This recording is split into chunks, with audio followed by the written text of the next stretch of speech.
Imagine you're a detective investigating a mysterious crime scene. You've found a tiny piece of DNA evidence, a genetic clue that could solve the case. But here's the catch: that single strand of DNA won't help you. You need a multitude of copies to analyze, compare, and identify the criminal. So, how exactly do you amplify a piece of DNA? If you remember our video about DNA replication, you'll recall that nature has already invented such a process and all the required tools long before humanity existed. But what if you need to amplify a specific region of genetic code for later use in medical, forensic, and applied sciences? That's exactly where PCR comes into play.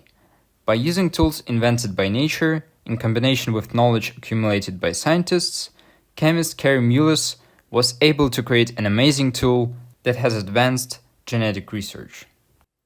Let's begin by listing the essential ingredients required for a polymerase chain reaction and figuring out their roles. First, we need a template DNA strand that we want to amplify. Then we need DNTPs that act as building blocks.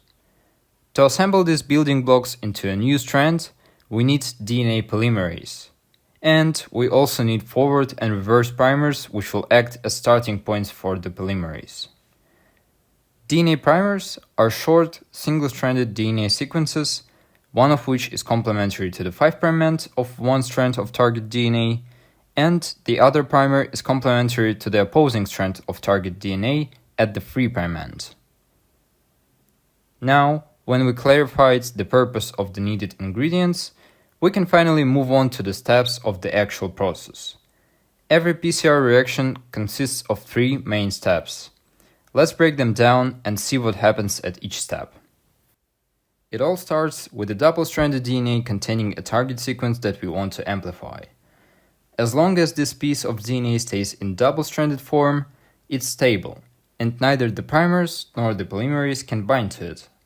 So, in order to separate these strands from one another, we need to denature it by heating it up to 92 to 95 degrees for about 1 minute. Once the DNA is denatured, the process can begin. By lowering the temperature of the reaction to between 45 and 65 degrees, we allow our primers to bind to the target DNA. The exact annealing temperature depends on the length and the composition of the primers. For example, a primer that contains more C and G bases will require a higher temperature to anneal than a short AT-reach primer. In the third step of the reaction, the temperature is adjusted somewhere between 65 and 75 degrees. This is an optimal temperature for the DNA polymerase to work.